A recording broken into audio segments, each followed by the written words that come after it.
Hello and welcome to today's video. So it was maybe a few weeks ago now we did this video in the Formula 1 car where we beat Jimmy Broadbent's time around Nordschleife.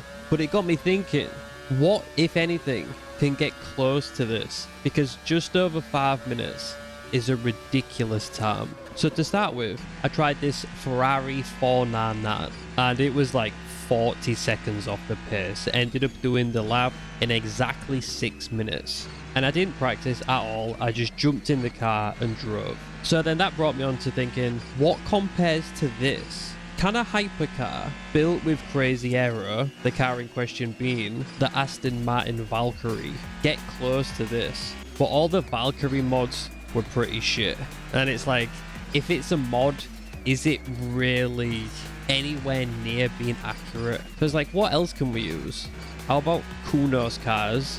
And we'll do the Mclaren 650S GT3 versus the Mclaren P1. So with the help of Virtual Steward, which I did a tutorial on a while back where you can drive with your own replay, I'll link it in the top corner in case you haven't watched that yet. So another feature it has is you can merge two replays on top of each other. So you can compare lap times and like directly see the cars driving together on track in real time. But it does a little bit more than that. You can either just let it play through the full lap, start to finish in real time, or you can break up the track into sections.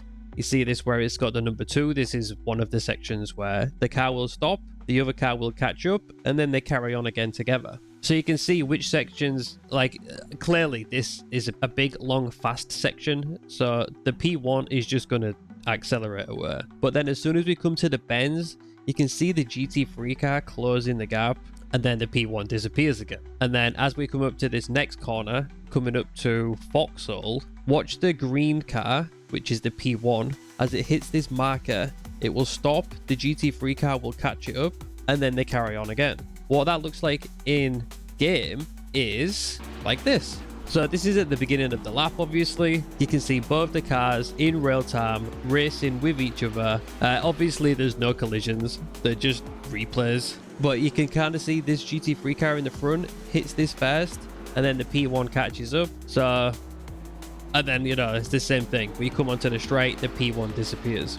So if we skip to the end of the straight again, watch the P1 in front, it'll reach this marker, it'll stop, the GT3 car catches it up, and then they carry on driving together.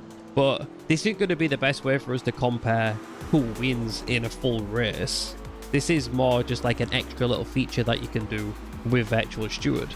But for anyone who wants me to do another tutorial on how to merge the replays, just let me know in the comments. If I get enough requests, I'll do it. So the thing that we was saying it would be good for on my Discord is helping your friends improve as well. If you're faster than they are, or if they're faster than you, they do a lap, you do a lap, you would be able to compare lines and braking zones. You know, you get the idea. But yeah, if you want a tutorial, let me know. So onto the lap then. We're going to do it from this drone cam perspective, and then we can kind of get both cars in shot at the same time. We can see, you know, like for instance, the P1 taking off. But there's still some bends here. So the downforce of the GT3 car just helps it carry more momentum through the corners. The P1 is actually quite hard to drive because of the lack of downforce compared to a race car and the massive amounts of horsepower that it has. You have to be so easy on the throttle. You have to get through the corner and then make use of the power on the straights.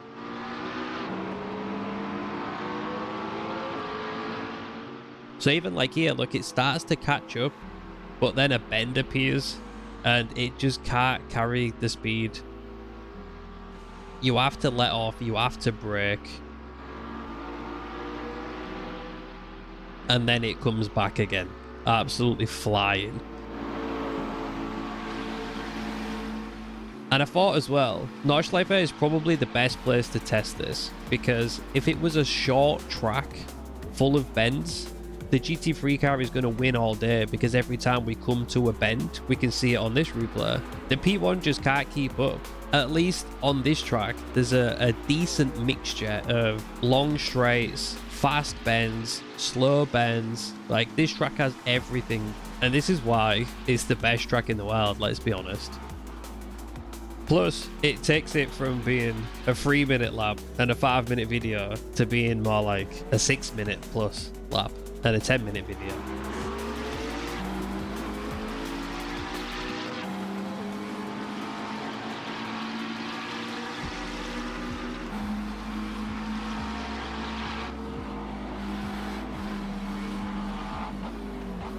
Oh man, some of the bits on this as well while I'm chasing this McLaren around, the car looks so good. And you're seeing it like from the front or from behind, and it's catching the sun, it's running through the shadows. For such an old game, obviously with mods, this game still looks amazing. But yeah, again, the GT3 car has caught back up with the P1 as soon as we come to bends, but we know what's coming up in a second.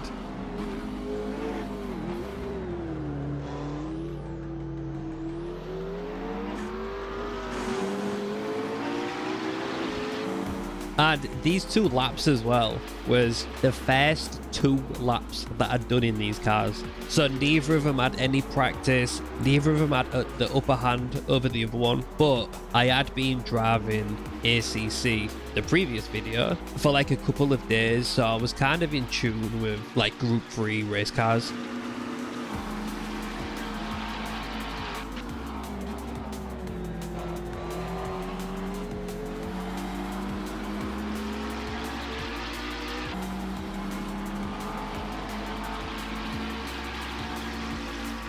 Look at the distance on that P1, it's ridiculous. But yeah, we know the straight's coming up, but we know what comes up after the straight as well. Tons of turns.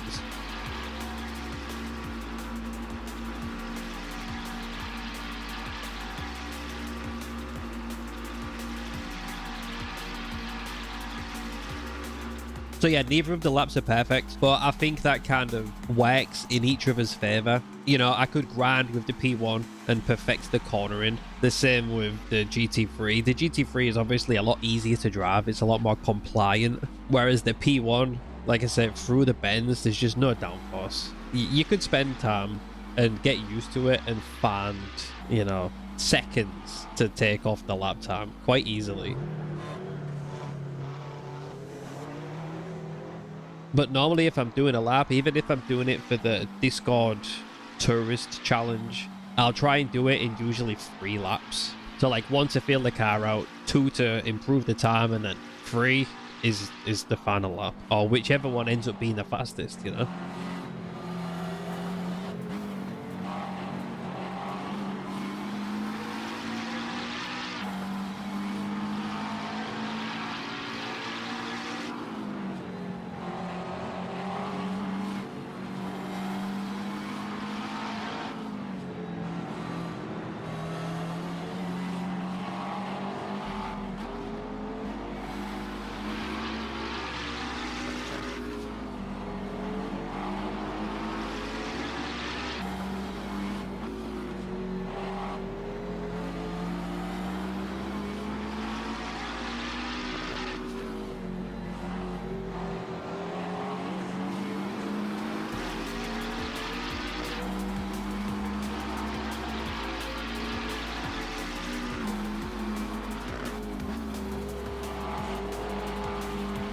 So we see here the GT3 cars closing the gap easily through the bends, but the P1's about to do a mistake. And like I say, I left it in because these are fast laps. The McLaren actually makes a mistake coming around from the baby carousel.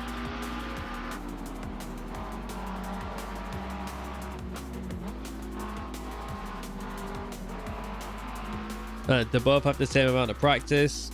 They both have a little mistake. Granted, the P1's mistake was quite a lot more severe than that little dabble on the grass. But look at the distance between the GT3 car and the P1. It's gonna come down real fast.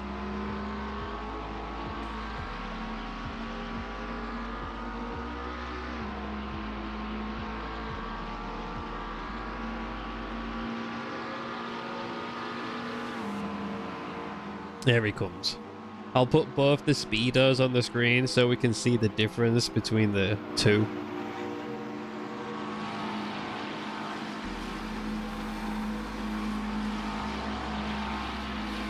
But there we go. He's gone.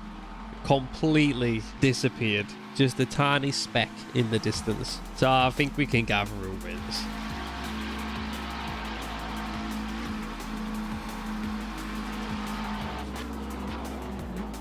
So the P1 crossed the line in 6 minutes 51.7. And the GT3 car crossed the line in 6 minutes 56.6. It's actually a really good comparison. I thought one of them would have beaten the other one by more of a margin, but I hoped there would be closer. But it's still interesting to see the difference between a purpose-built race car and a hypercar, both built for completely different purposes. But yeah, if you want me to do the tutorial on merging the replays so you can do stuff like this, you know, like I said, comparing lap times with your friends or whatever you want to use it for, let me know in the comments. If there's enough people asking for it, I'll probably do it for the next video. But as always, if you enjoyed the video, drop a like. If you want to see more content like this, subscribe.